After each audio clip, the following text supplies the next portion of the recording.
It's mainly just a conversation, and we're going to talk about your podcast to see if we can get some people over to that. Oh, thanks.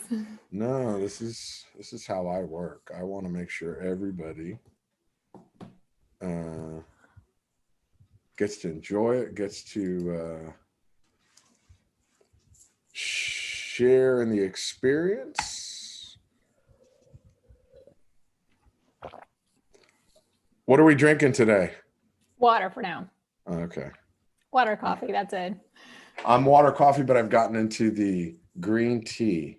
Oh, really? Yeah. I spend quite a bit of time in Japan, and that's got me hooked on the green tea. Oh, really? Oh, my Oh, boyfriend lived there over there. And yeah, he also gravitates to green tea when it's an option. I love it. All righty then. And we are back. Here I am, Fly Navarro in the No BS World Tour, coming at you during all this crazy time that some people are locked up, some people are outside. We're getting back to normal, ladies and gentlemen. But we're still coming at you, telling you the stories in the boating, fishing, outdoor world. Today, I am joined by Andrea, aka Yacht Dame. Good morning, Andrea. How are you today? Hi, good morning. I am doing very well, thanks. Happy to be here. All right. Now, Andrea is from a same boating community, but just a little bit different. Andrea focuses more on the yachting, motor yacht world of our industry. But instead of me talking all about it, Andrea, why don't you talk a little bit about your industry that you're a part of? Well, hi everyone. It's quite an interesting industry. It's definitely high end, very luxurious. We usually see is super yachts and mega yachts, so ones that are like 200 over 200 feet. Those are the ones that I tend to focus on because part of my background is the build side as an architect and a yacht designer. So that's how I started in that world, and I ended up making relationships with a lot of people that were in the shipbuilding side. So without really trying, I ended up staying on that side of our industry and that sector. So, and this is information for me as well. So, tell me, what did you actually study? So I studied architecture back in Venezuela, and then I moved to the States to study my master's in interior design. Ended up working at some very small, high boutique, high luxury studios in Florida. That Okay. they ended up being the same customers at yachting. So somehow I learned about the yachting industry. I was like, let me make the switch. So And that's where you made the switch. And that's where I made the switch. And because of that training, they saw that I was able and I was capable to actually give value to them in their studios. So it wasn't on a plan, but it definitely worked out. So, You gotta love that. You gotta love that. Now, you say you're originally from Venezuela. yes, I'm originally from Venezuela. I did learn English when I was like 2 or 3. So I was exposed to it for a very young age. But no, I was there until I was 25. So definitely Venezuelan born and raised. Excellent. And for those of you that don't know me from 20 years ago, I had spent 4 years in Venezuela in the late 90s, fishing out of there, which I still tell everybody it's by far the best fishing I've ever been a part of. Hands down, not even close. So I've heard that from so many people. That's very cool that they know of Venezuela and then they actually have this positive image of it. But back in the day, my grandfather was a very good shark fisherman. Okay. And in our lake, the lake of Maracaibo, where people know it because that's where the oil comes from in our country, you had tons of sharks, and fishing was just like a fun sport that everybody had. And you didn't really have to go that far to actually get good fish. So I need to ask you a Venezuelan question. Oh, One of the things that I remember most about Venezuela, and to this day I still quite enjoy, is an arepa. oh God, that's great because I make those all the time. That's my hook. If I need a friend, I'm like, have you ever had an arepa? I'll bring some over. That's my hook. So, there was a lot of different restaurants that we would go to that would have restaurants. They were arepa shops. And you go there for breakfast, you go there for lunch, you can go there anytime. And one of my favorite arepas was with cheese and chicken. So Yeah. can I ask you what your favorite arepa is? So that one's called La Catira, the blonde. I'm pretty basic, and I love some cheese with avocado, smashed avocado, and a sunny side egg. Oh my God, I love that. So super basic, but I just love the arepa, the mix itself so much that I don't really add so much to it in the filling. Okay. No, Yeah. no, no. And we got Freddie Potatoes joining in. He is saying an arepa with a cold polarcita. And for those of you that don't know what a polarcita is, it's the national beer of Venezuela, which is Polar. And polarcita was the little bottles that they came in. From our region, baby, from me. Zulia. None of this Caracas thing. It all comes from us. Exactly. Listen, I had such a great time down there. The food, the people, the beer was excellent. A lot of great stories. I can go on and on and on about Venezuela, and maybe we'll touch we'll touch on that. Wait a second.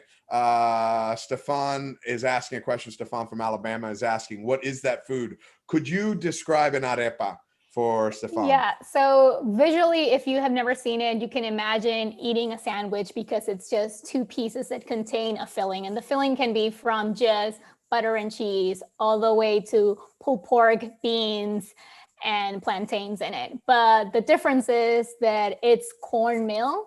So if you want to think of cornbread more, because that's the base, but it's sweet and it's salt and sweet, and that's what it is. And it's round. And it's delicious and yummy. That's the biggest, most important thing.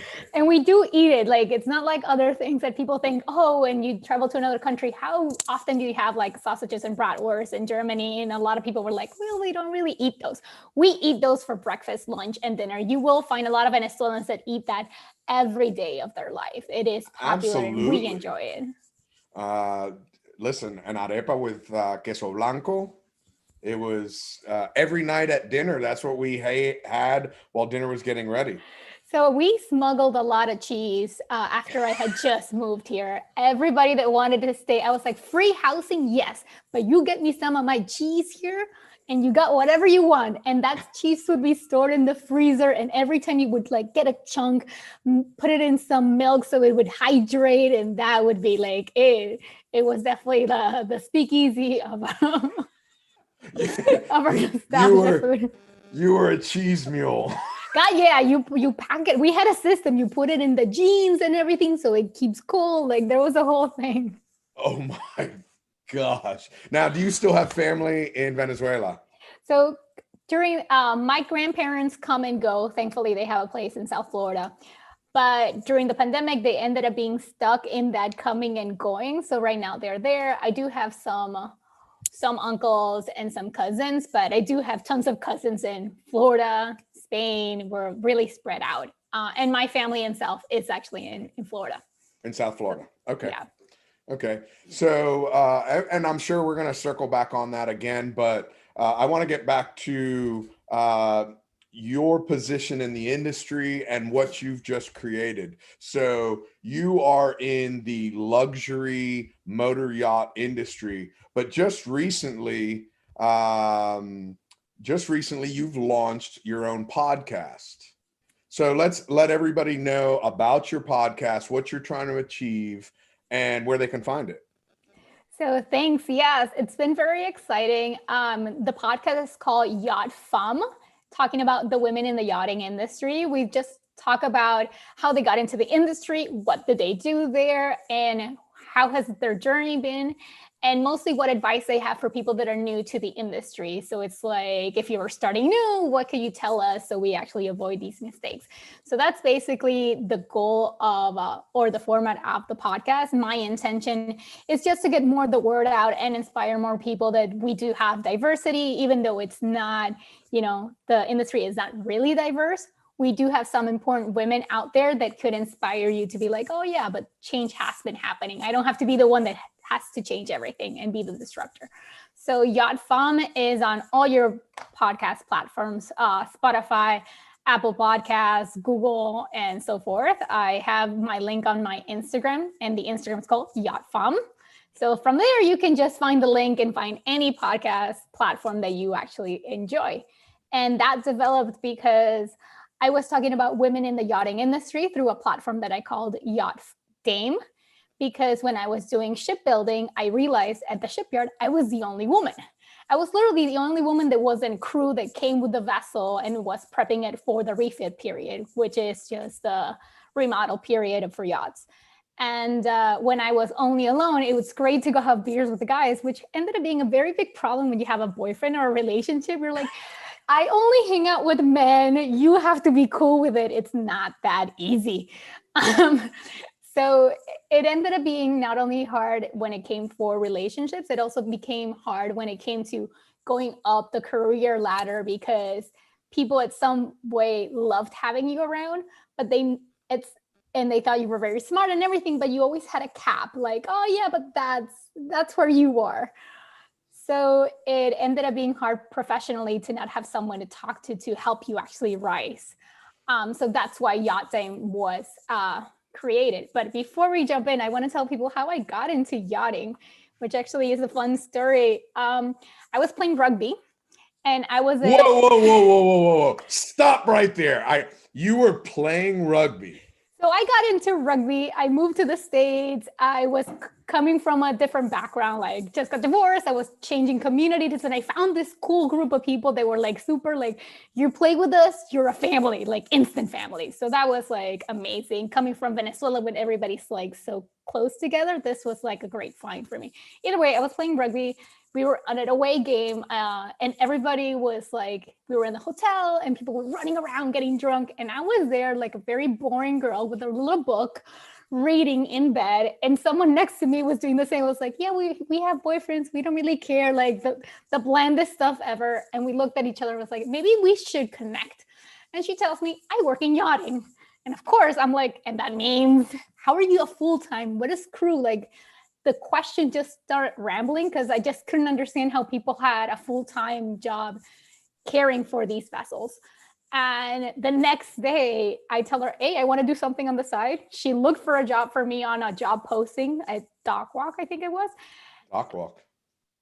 And they only needed someone who knows Spanish, because I didn't even know what a fender was. I knew nothing. I knew you had to take off your shoes. And that was like the prime information I had about boats. And I got on the boat, and during this misinformation, we almost crashed the boat. It was a 70-footer sports fisherman yacht, luxury sports fisherman called Satu. Okay. Custom built. We were trying to sell the 70-footer for $12 million at the boat show. I got hired to be on the boat show. And the captain, trying to dock the boat, screams, Andrea, the fenders. And I'm like, I don't know what that means. So, yes. That's how I got. So that's yachting. How you got into yachting. So rugby almost crashed the boat. That was my initiation. Yeah. Well, it's ironic because we have a Kiwi watching right now. That's how I got my job. I said rugby, and the captain hired me. Oh, you knew the captain was Kiwi? I'm like, no, but now I know this is a way to get jobs. Yeah, Kiwi. Listen, the All Blacks is from New Zealand. And that's their big sport. So Marty Bates is joining in from Cape Verde, Africa, joining in. So hello. And then Brian Odell from Savannah, Georgia is saying La Guaira Bank, the best Venezuela. So big shout out to your home country. I'm telling you, the fishermen love Venezuela. It is just an awesome place. So you're working on these yachts, and when did you make this? How long did you work on the boats themselves as crew? So as crew, my intention was always like as a side hustle because I was still focused on pursuing my architecture and design career. So it was like a few weekends here. I would only take vessels that were stationed in Florida, and they would do weekend cruises or like even 4 days, long weekends and stuff like that. So as long as my resume now became acceptable for me to like just jump into a position and jump off, that's how I did it. I like, all in all, I also went to Newport, Maine on like, I took a week off of architectural firm as my vacation to work on a boat. That was super fun for 2 weeks. So the longest I ever was consistently on a boat was 2 weeks. All in all, let's say like 2 months of like being a student cleaning boats. Yes, that was it. And knowing that, that's when I made the connection when someone told me about the industry as a yacht designer. Now I knew about yachting and how the crew needed certain things to be laid out, and how I was on the other side on land practicing to creating designs for people of very high standards, high luxury design. So those two things were really what opened the door for me to work in yacht design. Awesome. Again, we have Joey Crawford from Costa Rica. Viva Venezuela. Look at this. You are an instant star. Everybody misses Venezuela. Everybody wants to talk about Venezuela.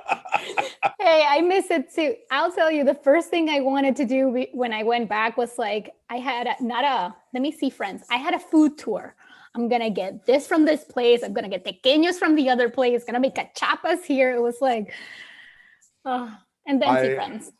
So my first time in Venezuela was 1997, and being my main man Charles Perry is in the house. Good to see you, CP. CP, we're going to talk about Venezuela here for a second. So being that I'm Cuban American, I speak English is my second language. Spanish is my first. So I became friends with a lot of the local guys. And one of the local captains wanted to take me to a restaurant in Puerto Azul, which is about 30 minutes down the coast. And he says, I want to take you for a sancocho. Sancocho, for those people that aren't aware, is a fish head soup. That's where when you miss a fish and all you get back is the fish head, and people call it a sancocho, that's where it came from. It comes from fish head soup. So we go down, we walk into this restaurant, which was no more than a corner of a building with 2 garage doors that opens up. And they had a fryer, they had a cooktop. The fryer had enough grease on the back wall. It looked like it hadn't been cleaned in 20 years. But still, that was not going to stop me. I'm like, okay. So we sit down and they bring us the menus, and the owner comes over and he explains, he says, oh, this is my good friend from the United States. He goes, bring us 2 sancochos and let us look at the menu. So we're looking at the menu, and he also asked for a bottle of guarapo, which was ground up root, fermented. It was a local drink. So we're drinking guarapo, and next thing you know, the sancocho comes, and it comes on my plate. And what was on that plate, because I was a guest from the United States, I got the actual fish head. He put a Jack Crevalle head in my bowl, and this thing was looking at me like this. And I'm like, oh, dear God, I'm going to have to eat the eye. And there's all kinds of boniato and malanga and yuca, which is all kinds of root vegetables. There's corn, there's carrots. And I started drinking the soup, and it's delicious, but this fish is watching me the whole time. And I don't want to be rude. So I'm looking, he didn't get any fish head. He just had a piece of a rib cage. And I'm like, well, if he eats the rib cage, I'm going to have to do something with this fish head. I'm going to have to pop an eye out or something. I don't know. So I'm eating the soup, and I'm eating everything around the fish head. And finally, and it was a huge bowl.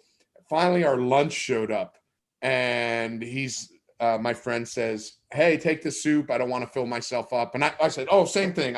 Please give me my lunch. I don't want to fill up on the soup.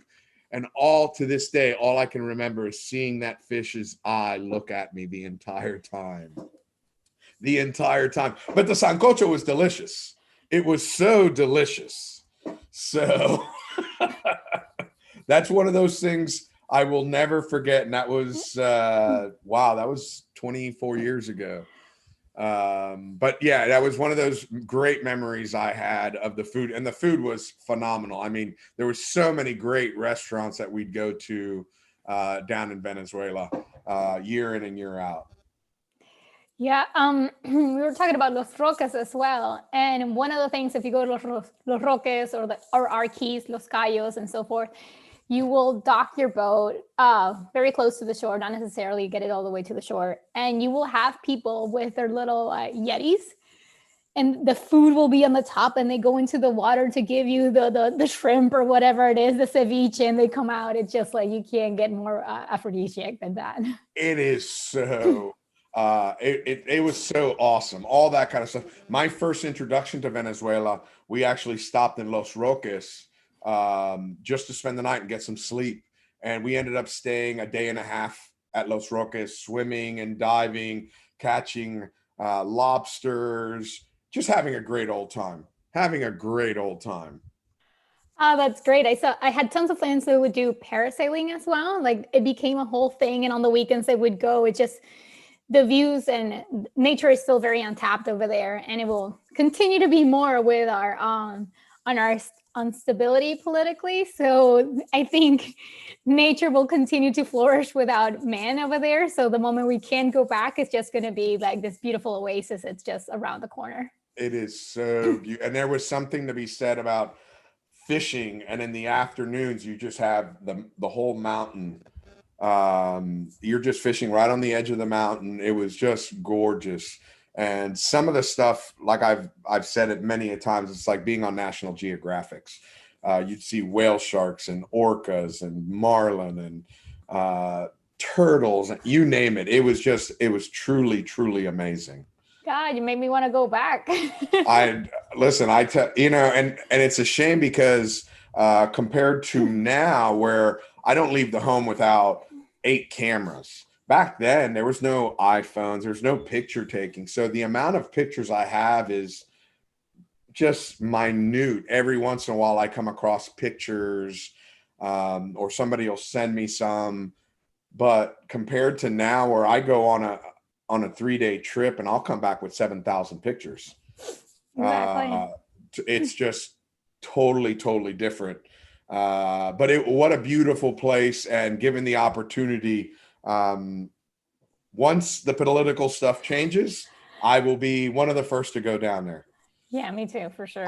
I will be one of the first to go down there. So after you worked on boats, where did you decide to go into the yachting industry? Where exactly did you say, this is what I want to focus on? This is how I want to get in there? So after I got my opportunity to work for the yacht designer, we were building a yacht back in Fort Lauderdale at the Director Shipyard. So I was part of a team for 4 years. It was super fun because the owner wanted us all under the same roof. I ended up talking and collaborating with the naval architects, the people that were doing the electric, the plumbing, and so forth. And because I was so good at the drawing software, the engineering program called AutoCAD, I would constantly be doing work for the other departments. So that was so awesome for me because I was never doing pipes. I was never doing 3D pipes all over the place. So that was I never saw myself leaving that niche. I was like, oh my God, I have arrived. This is exactly what I wanted to do, what I've been preparing for. The only thing that actually got me out was the the work environment that I was talking about with Yacht Dame. So if it wasn't for that, I would have never left. It was demanding. There was exciting stuff. You can't get more complex than designing a space that has a hole and the things are, it's not a square, that it's a residential space. You're putting this vessel on the worst conditions, salt water, wind, and so forth. So there were so many things that made it complicated that it made it so much fun. But not having women in my surrounding just didn't make it sustainable.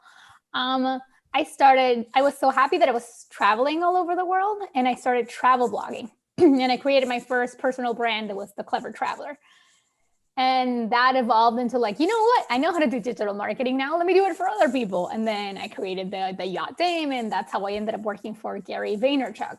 So it was because I was so stable and happy doing yacht design that I ventured into like what other passions I have. Traveling is a passion, media is a passion, and I ended up liking it so much that when this one wasn't giving me everything that I really wanted, I switched into media side. So now in yachting, that's what I do. I create media strategies for companies that are not digitally, or they need to reassess why they're not reaching their target audience and what we should change for them to get the correct results. So yeah. Now, do you still work for Gary? I still work for Gary VaynerSpeakers, which is my department. So Gary has a couple of companies all under one umbrella called VaynerX. The most famous one, I guess, it's called VaynerMedia, which is his media agency. He also became so famous and successful giving speaking engagements that he decided to create his own speaking bureau, VaynerSpeakers, and that's the one that I'm a main marketing director on. So yeah. So does that mean that you go out and speak about the yachting world? It's what I do get to is talk to all the people around me, because Gary likes this open layout. So right next to me, and there's very little hierarchy in the sense that there's only like 3 enclosed offices. His is one of them. And people get to use his office when he's not there. He doesn't mind. Like, you can touch his stuff, you can be on his seat, and he doesn't really care. It's so equal. It's a little bit daunting. So you would be sitting arm length to the CEO of another company, or to someone who has 10 plus years on you. So you will be constantly learning from other people that were at different levels from you. So that's what's so cool about working with Gary. That's great. And I know there's a lot of people that don't know. Oh, I see Miss Meg Robinson has also joined in. Good to see you, Meg. Meg has worked in the boating world for years. I met Meg, I want to say in 1996, as we were both deckhands, and now she's a captain, a very qualified captain. Congrats. So, big shout out to Meg. And I also see Anif from the Maldives has joined us. Good to see you, Anif. He's been crushing the big eye tuna a lot lately, so I want to give him a big shout out for that. Very cool. I do want to say Gary has seen yachting now, because I was able to record my podcast in the office. So they would always be asking, what is this whole yachting thing about? So even he would now be more versed into knowing things that we were doing, because he is always into what are his employees doing and what are their passions. So that was fun. That's a good thing. Listen, it's a huge industry, and I don't know the actual numbers for yachting the way I know fishing. I know one of the things I've been working on heavily since COVID started is that we've gained 9 million new fishermen. You told me it's insane. It's ridiculous, and that's 9 million that we can track, because that's only by the license that are purchased. If you're under 16, you don't need a fishing license, and if you're over 65, you don't need a license. So wow. And every state is also different. So some states, if you're fishing saltwater from the shore, you don't need licenses. So there's a lot of different people that we might not be capturing, but we've definitely added 9 million new fishermen in the U.S., which brings us right about 60 million that enjoy which is more than golf and tennis combined. What? It is a huge industry, and here in the state of Florida, it is a $119 billion a year industry in the state of Florida, recreational fishing. Wow. So it's huge. It's very, very big. And it's definitely, for me, it's always been one of my big passions, is getting people outside and getting people to enjoy Mother Nature and the resources. And that's why, for me, the overlapping of motor yachting and a lot of the sport fish that I grew up on. I spent 14, you were talking the longest you worked on a boat was 2 weeks. I worked on one for 14 years, just the same one. And it was an 80-foot, 5-stateroom, 4 heads, full galley. And we traveled all over the world just chasing blue marlin. Wow. So our industries, I don't even want to say they butt up against each other. They overlap. So that's why I'm not just intrigued, but again, it gets people out. And a lot of these people that own these yachts, they have these tenders and they're out fishing, they're out diving, they're enjoying the resource. So it's a huge market, and that's one of the reasons why I wanted to bring you on here so you can talk about it because of that. So it's very cool to see when crew get to board one of those vessels that you say that have a client, an owner that loves the outdoors and has actually all the toys, from having a tender that's not only pretty to cruise in, I don't know, Lake Como, but it's actually a sports fisherman. So when the owners are not there, they're actually fishing, they're actually diving. So it's amazing to see how much they can push themselves. I have a friend that is now a professional diver, and that's the only thing she does. She dives and she fishes all over the world on a boat. She's crew. She's from South Africa, loves, and she couldn't be happier. Yeah. So you get a couple of those stories that are just amazing, that you're really living your best life on because of the owner that you actually landed with. Because sometimes there's a lot of luck with that. Absolutely. There's luck, but you know what? I'm a firm believer that luck is when opportunity meets preparation. Oh, for sure. So we all get presented with opportunities in our life, but are we ready to accept that when it comes knocking? It's like somebody's going to knock at your door to give you the winning lottery ticket, but if you're not home, it doesn't do you any good. So you have to be ready when the opportunity meets preparation, which is a big thing.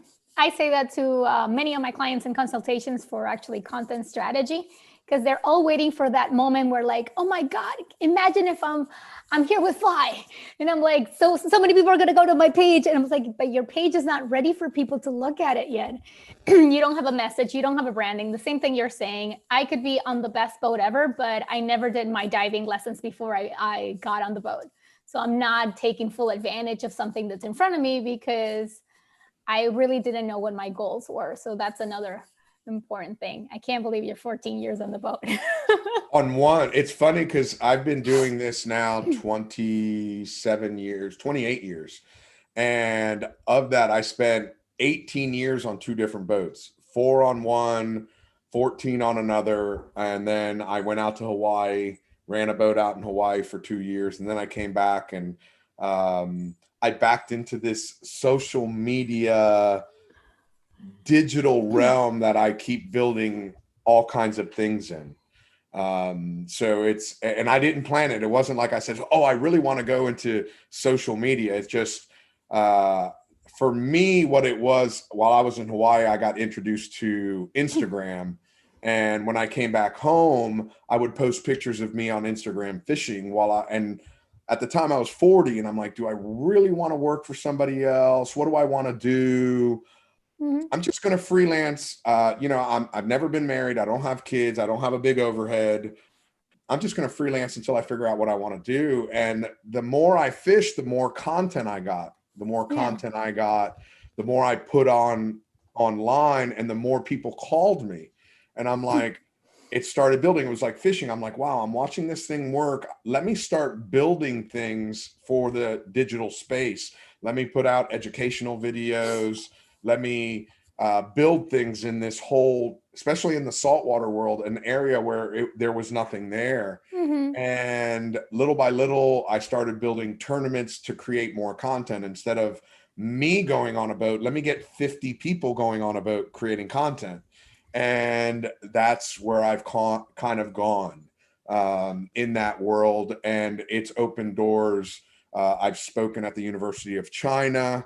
The Chinese government flew me out there to. That's amazing. I was actually fishing on the Great Barrier Reef, and I got an email. Hey, we found you on social media. We were wondering if you would come to the university and speak. We're going to do a whole thing on tourism. we were wondering if you would come and speak on how you use social media to promote fishing and tourism. I was like, absolutely. So they flew me from the Great Barrier Reef to China and then back home. That's insane. So I'll ask you the question I asked my in my podcast is, what do you wish you had known before? If you were starting now today, your journey, what would you have done differently? What would you tell yourself?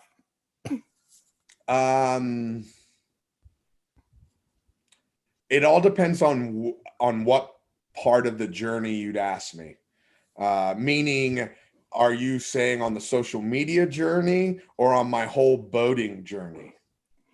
I mean, on all of it, because sounds like if you had figured this out before, you would have been creating content a long time ago. That's the one thing I probably would have done. I would have started creating content a long time ago. And I think that's the only thing that I would change. I would have started creating content a lot. But here's the thing. I say that, but back in 1999, me and two other friends, we started a company called inthebite.com, which is still relevant today. It's a fishing magazine. We started it. So I started creating written content. And then after that, I became an editor for Marlin Magazine. So I continued creating content before it was a digital realm.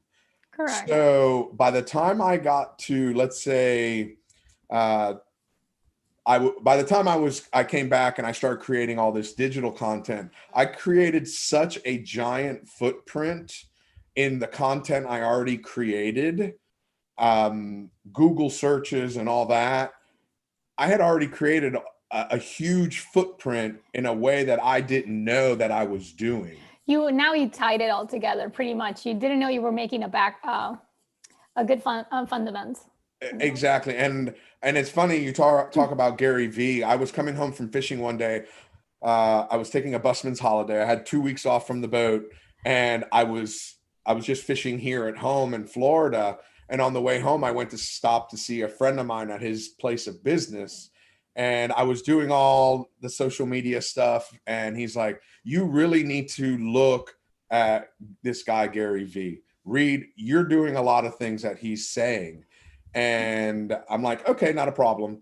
And so I look, and one of the things that he's very, very tried and true about was, in your early years, you got to eat shit for about 10 to 20 years. And I don't normally curse on my podcast, but I'll drop the word shit or ass every once in a while. We can't use the F word because we have kids watching. And I haven't seen Tarzan yet here today, but I've seen his mom on here. But I sat there and I fished my ass off for 20 years. And there's a lot of really good young influencers in the world. And there's one in particular, and I've had him on my podcast and I've talked to him a bunch. And one of the things that he says that he's, oh, look, the guy that recommended me, Gary V just joined us, Captain Tiny. Tiny, just so you know, Andrea works for Gary V. So Captain Tiny is not tiny by any means, but he's a Jamaican guy, and I've known Tiny since I was 18 years old.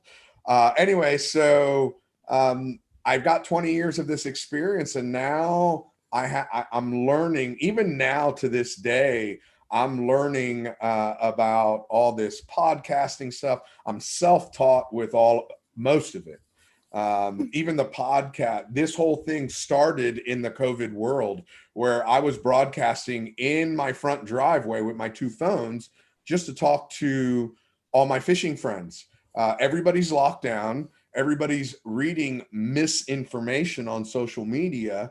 And I was tired of listening to all the BS. So that's why the name of the show is the No BS World Tour, because we're getting people. Like right now I have a guy from Sierra Leone is on here. You've seen the Maldives. We're a little early for Cameroon, but this is a very worldly show where people are jumping in from.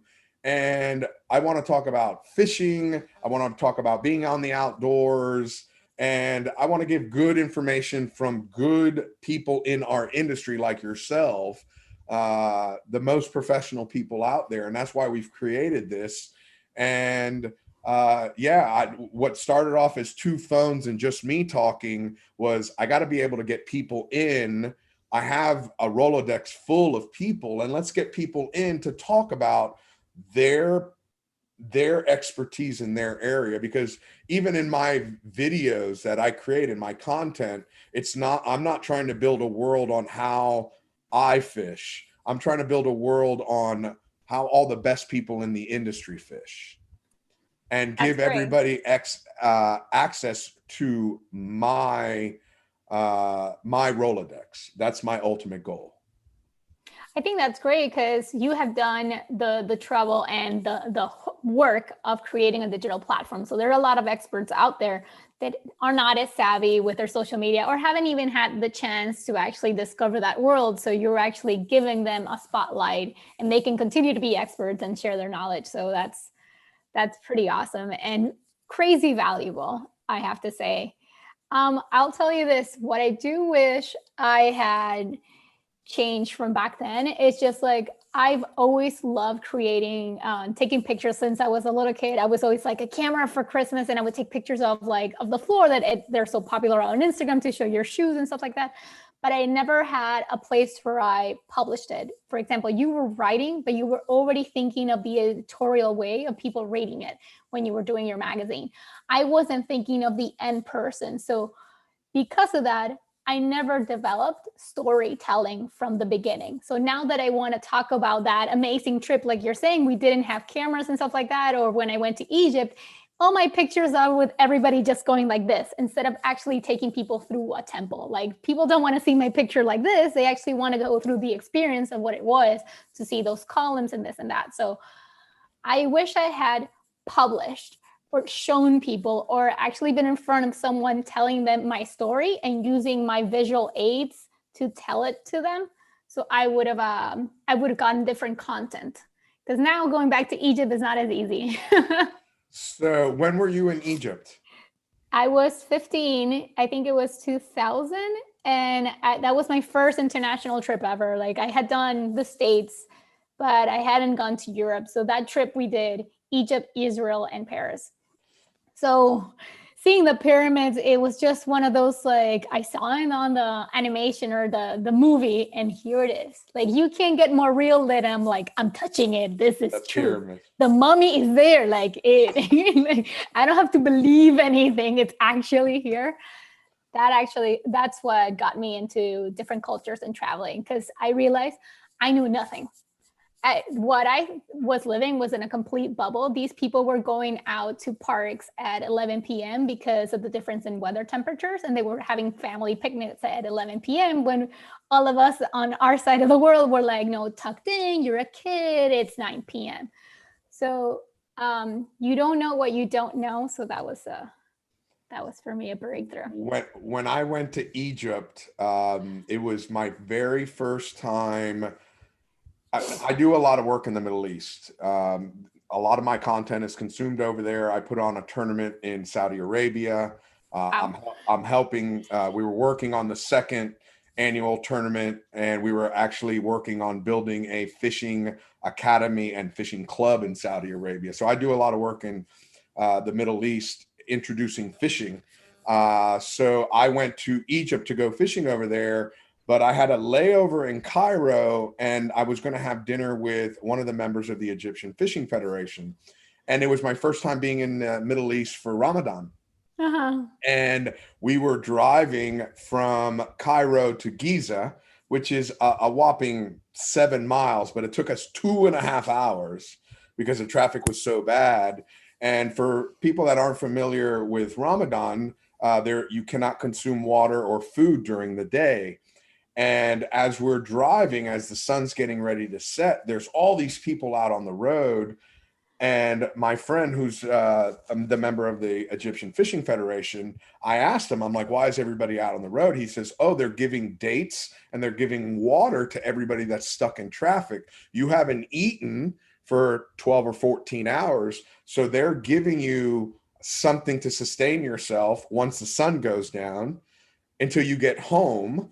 And that's when everybody has a big celebration. And that's where he took me to dinner, was his mother's house. And we had Ramadan dinner at his mom's house with his brother and sister and wives and kids.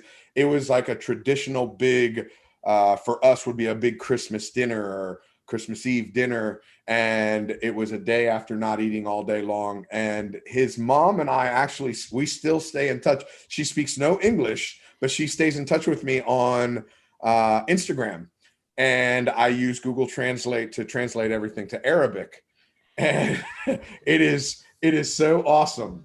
But it's like you said, until you go and travel and see the world, then you can understand that there's so many different ways to relate to things. There's so many different vantage points to look at something. And for me, the common denominator is fishing. But and I have a lot of different companies that are like, here, let me give you some fishing rods. Or I don't travel with fishing equipment because I want to go and I want to fish how everybody fishes in their world. That's interesting. I don't want to take my technology and my fishing tackle from here in Florida and go do that there. I want to go and fish how people are fishing. Now, if I go places 2 or 3 times, like my friends in Saudi, I introduced them to kite fishing, and I brought after that, because I've been enough times. Now we're sharing different techniques back and forth. So it's the first time it's to learn, even the second time maybe to learn, but after you go 3 or 4 times, then it becomes a sharing of information back and forth, which is really, really neat. That's very cool that you have the sensibility to see that instead of imposing yourself and just, seeing the beauty and the meat and the fish, you're actually thinking of like the techniques. That's well, you talk about telling a story, like when you take pictures. And one thing, a lot of times people will call me up and they're like, man, you never post what you caught. And on my social media, I might show a picture of a fish or somebody's first fish, but I never post a fishing report because for me, there's a big difference between fishing and catching. Catching is actually reeling in a fish. Fishing is what we do in between bites, how we connect with people. And that to me is more important. I want to know how to connect with people. And if somebody invites me to go to their country to go look at what they have to offer, I want to look how you fish. I go to Japan, I go to Saudi, I go to any of these places I go. I want to see how you fish and learn from you. And instead of imposing my way, I want to learn. And then as we spend time and get to know each other, I want to be able to share the differences, which to me is the biggest thing. It's sharing. And for us, we have the same common denominator, which is fishing. That's great. Well, that is your icebreaker, or your way into the community itself. Exactly. And big shout out to Spera, who's just joined us from Australia. Spera, you're getting up awfully early. Or awfully late, isn't it? Midnight for you now? I think it would be 1 o'clock in the morning. Yeah, he would. I know he's an early riser. So, and Spera, I have to thank you for putting me in touch with your friend. It's good morning, brother. So he's just waking up, and he just put me in touch with Lily. Lily is 15 years old, and she has, as of last week, has set 9 new junior angler records. So I'm going to get her in on the podcast once we get the time situation straightened out. So very cool. Yeah. So on that note, everybody, let's have I missed anything on your side? I know we covered so much. We've covered a lot.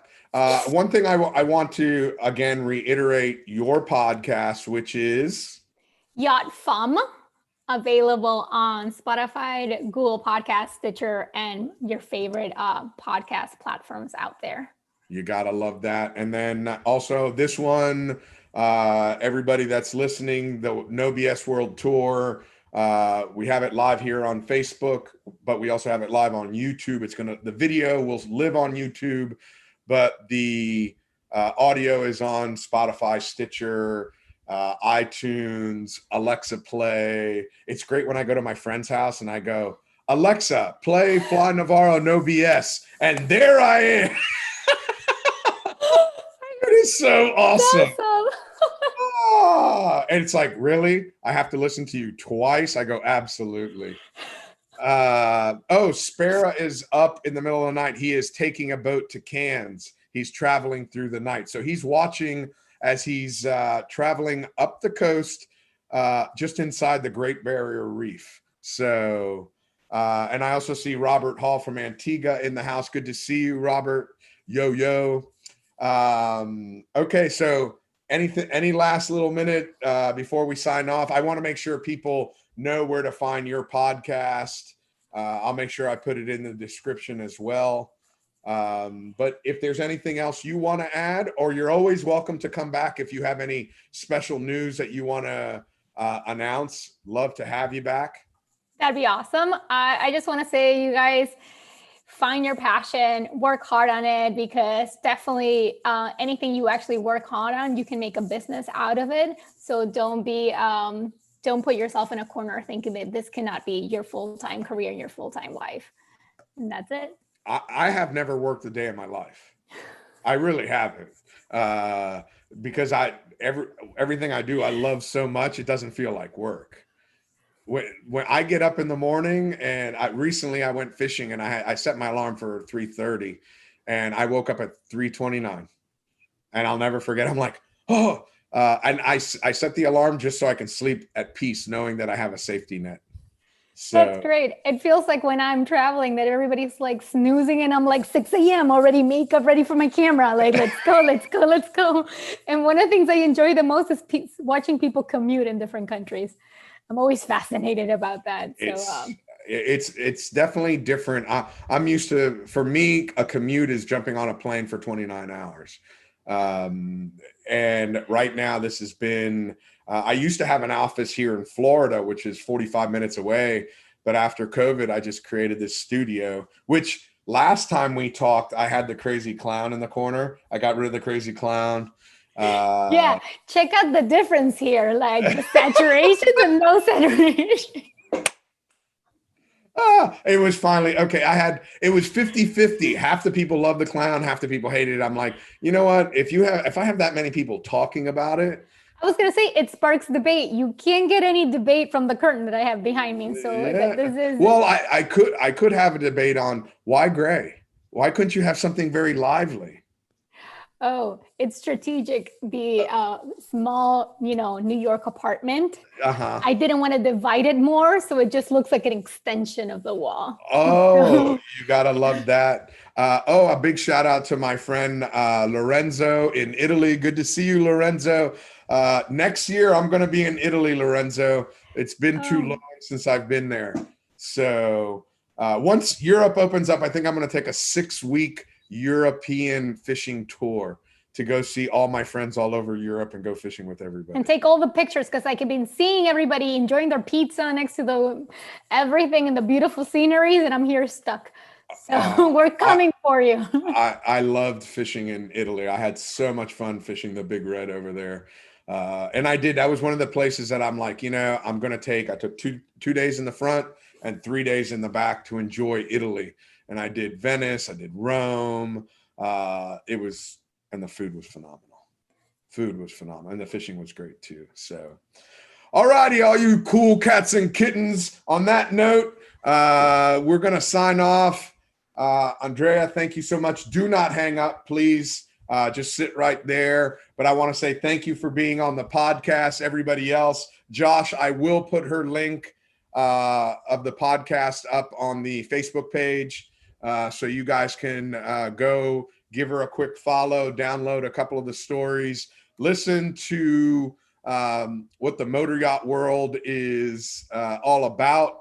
Lorenzo, Fanta. Good seeing you again, Andrea. Thank you so much for your time today. I can't thank you enough. Truly appreciated not only the motor yacht world, but also to share a little bit of Venezuela with all my good friends that miss your mother country so much. So, No, thank you for having me. So happy to be here. all right, everybody. Peace out. I'll be coming back at you tomorrow with Brett from Slang Magic. So stand by. We're going to be talking about some fishing in the Gulf of Mexico. So again, Andrea, sit tight. Everybody else,